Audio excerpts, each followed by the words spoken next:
खाली हैं बैठे भरा भरा ये समा तेरी आँखों में है जो मैंने कह दिया खाली खाली हैं बैठे भरा भरा ये समा तेरी आँखों में है जो मैंने कह दिया मेरे इशारों पे तेरी नजरें मेरे इशारों पे मैं अपनी धुन में हो हा हा हा हा हा हा मेरे इशारों पे. So what do you do if you have an into SRCC? You study economics, but what do you make out of life? A lot of people go on to become bankers, do a lot of fun things in life. But we are going to introduce you to our person of interest today who went to SRCC, got those scores, but now is in 30 under 30 for all the different reasons. Please welcome on the program Sejal is with us. Hi there. Hi, thank you. That introduction is it makes me feel proud. Thank you. It should, but also your body of work since then is what is so inspiring. So Sejal, I actually remember seeing you years ago when you were starting out putting out videos. I think you'd had your first big video and that's when you first got my eye. You were doing these longer videos and you actually continue to do the longer videos where you talk about your life. Tell us walk us through what the last 10 years have been like for you. That's a whirlwind of a question, but walk us through what it's been like. It's been really great. Like for the audience, maybe if they don't know me, I'm a content creator and I've diversified into music and acting. And I've been creating content for 10 years, like you said. It's been an amazing, creatively fulfilling journey. Of course, it's been stressful because you're running your own enterprise, creating content regularly is hard, managing people. It's like running a startup. So as a 19-year-old, I had to pick up those skills myself. Lovely. To this point today, but I've had so much fun along the way. Yeah. Okay. So the next, question that arrives from this is basically, where do you think you are in your life if you were to speak to Sejal, say 10 years ago, and the 19-year-old Sejal? What would you tell her? This is what you imagined your life at 30 to be like? Yeah, if I'm not being self-critical, I think I'm doing really well.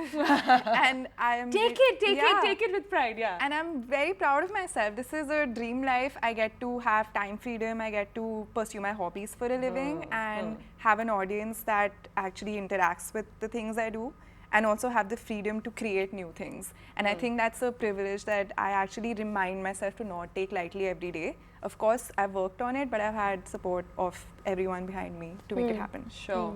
Sure. There's a softness to you, Sejal, that it's lovely to actually perceive in real life. When one watches interviews with you, or even your vlogs, you're a confident young woman, and it's not like that's not coming across. But there's also a vulnerability and a softness that one can feel in real life, which is so nice. And I want to ask you, talk to us a little bit about, because in your earlier vlogs, you actually talked about the process of getting confident, coming in front of camera, what that process of evolving to even be comfortable sharing your life with everyone. Deciding what you share, you don't share. So walk us through how your philosophy around that has changed, how you talk to yourself, around self-confidence, for example. In terms of sharing, not sharing, I'm a very type A type of person. So I had to post twice a week. So I just made sure I made that happen somehow. And through doing that, which is also some advice I give to people starting out, don't overthink, please fulfill your buckets and then you'll figure out what to do as you go along. And of course, in the starting 5 to 7 years, I was also just going with the flow, trying different strategies. Some royally failed and some were successful.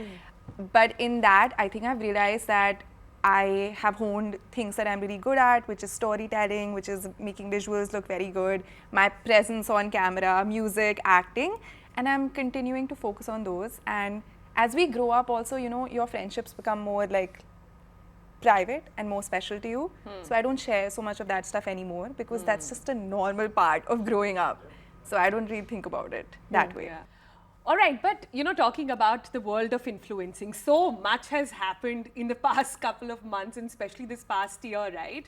Where do you think influencing is going as a career path for young individuals in India? there is no longer a need to tell people what an influencer or a content creator is. That we've passed that stage, right? Yeah. So now we are in this more mature sort of a stage. Where do you think this is going, and where do you see it for yourself, of course? Well, if I make a generic statement, I would be lying, because I don't think anyone has a very specific idea of where an industry can go. Of course, everyone has ideas. But for me personally, I think like starting a business, which is based off of the audience I've built and the content I've built so far, is my path. And a lot of my peers are also doing that. So I think that's the way to go, because depending solely on brands for income is scary. You're working as a freelancer. It is? You count times when it was getting really tough Of to course. get brands on board? I mean, incomes are erratic, so which is true in any business of this sort, Self-fueling, like a service business, or incomes are erratic. So some months might be very good, some months might not be good at all, but your expenses kind of remain the same month on month. You know, you have your videographer, you have your entire team structure, because you're putting out your 8 to 10 videos a month regardless. What is your team like? There's the videographer. Who else? Yeah, so I have 3 full-time employees with me. One of them is a business manager, so she and I, and most of us are women actually, which is quite Lovely. cool. And I run my own team, so we've hired everybody together, so there's just us, our independent team. We have a social media manager, she works part-time. We have a production manager, again part-time. And then lots of freelancers. Videographers are freelancers, makeup artists, production sometimes. For a bigger project like a music video, there are more people involved. So that's how it works. It's like you're running your own business essentially Yes, every it's single like day. a tiny production house running every week. It's that. Does that vibe. mean you're not associated with a PR firm and not with an agency? No, Wow. sorry. That's a rare Yeah, what's thing. the thought there? Yeah, Walk that's us very, through. very Walk rare. us through the thought process, because we speak to a lot of influencers, for example, on the show, and PR is a pretty normal thing. Walk us through that thought process. You know, where you went and thought, no, let's not go that traditional route. Let's do this instead. So, like in this space, there are talent management agencies, and a PR/publicist is different. You can hire them as an independent person. But if you're with an agency, I think that they have exclusive right to represent you to brands. That's how it works. But for me, it was a goal to kind of get my own people on board. And I waited till I was 27, 28, till I had enough sense and maturity to manage people, that. because it's actually quite hard. And I did try doing this till I was 23 and horribly failed and would cry with stress a lot. So I think I just waited till I was ready. And it's very good. Like, we get to dictate the culture we have. There's lots of accountability, and it's actually fun then. I can imagine it's almost therapeutic because it's a team of women. You know, Yeah, you can most of dictate, us. because Yeah. we spend a lot of time on the show sometimes talking about how we wish, for example, period leave was a thing. You know, and Oh, you can yes. actually actualize a lot of those changes in your small team. Yeah, You know? I mean, definitely. And in my team, it's also very accountability first Yeah, structure. yeah, So everyone does their thing, and then we all kind of put it together. She is actually reminding me of Gen Z poster entrepreneur. Yeah, but if Doing things like that, which is quite cool, Yeah. right? Thanks. Yeah. So, Sejal, I want to talk about a little bit about your body of work. You've also transitioned from doing like videos to now doing some OTT, music, all of those things. Yeah. So, what has your heart at the moment? Can you take us through an insight into what you're planning? Yeah, I think acting, storytelling, and music is something that was always a passion, and lifestyle content. It just was something I was doing the first 5 years, and it really worked well for me. But I put in my elements of, if you go back and watch, like all the videos look different. They all have a storytelling angle. I try to make it fun. And I was singing cover songs throughout. And in 2020, I worked with YouTube Creators for Change. They select like 8 people globally. So I got selected, and they wanted to create something for girls' education. So basically, I got an opportunity to get a team together to be able to write a song and create a really nice music video. So I took that as the opportunity to learn how to even do this. And that gave me so much joy and like just were creative you always fun. a singer though? Was singing always a part of Yeah, your like life journey? I was posting covers like once a month. Yeah. And I used to sing in college, so I always had an interest in writing and creating amazing visuals. That's a good cue for us to ask you. to sing a Yeah. few songs and tell me what's on your mind right now, since so much is happening in personal life? Oh my god, yes, I would love to. I just put out a music video for my song Ishaare, Yeah. which again we made ourselves, The like our visuals little were gorgeous. team. Thank they you. were really, really gorgeous. Very creative. The red, the white, you know, Yes. the colors coming together. But and by the way, Chandni Chowk ke curtains used in one Yeah. of the video creations. I Yeah. just loved how, you know, nifty you guys were when you were creating it. Yeah, I mean, it's the same team, small group of people, and I directed it. I actually reached out to a director before, but it was getting very expensive, very last minute. So I was like, छोड़ो, हम खुद करते हैं इसको. It was so fun, and it gave me confidence in myself also. कि yes, I can do this, and in people around me as well. So it's pretty good. So, Sing us a little, please, yeah. Yes. Go ahead. Okay. It's called Ishaare. Yeah. मेरे इशारों पे तेरी नजरें मेरे इशारों पे मैं अपनी धुन में हो हा हा हा हा हा हा मेरे इशारों पे. So sweet. And it, you And know, so in sync with everything that she's been saying. yeah, so it far. reminded me a lot of, you know, the newer age Bollywood music that we're seeing in a lot of these newer, like the younger films that you have, they have this floaty acoustic tune to them.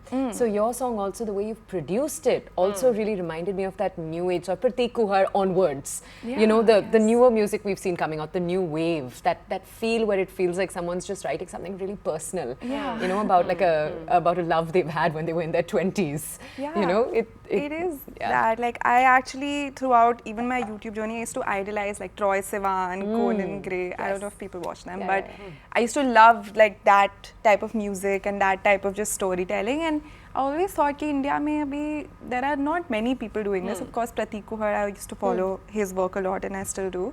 So it's just because I really love this whole thing of writing, and even my EP that I've just put out, Finding Joy, it's about mental health, like being in a very bad space mentally and then coming out of it. And this is the last song because now I'm feeling good. So it's about like the whole graph of it. Are you good to talk about that a little bit? Tell us a little more. Yeah, sure. What I happened think- there? What was the journey like? Because, you know, burnout, the pressure of getting likes, the pressure of not having stable income, these are all real world problems that a lot of people are facing.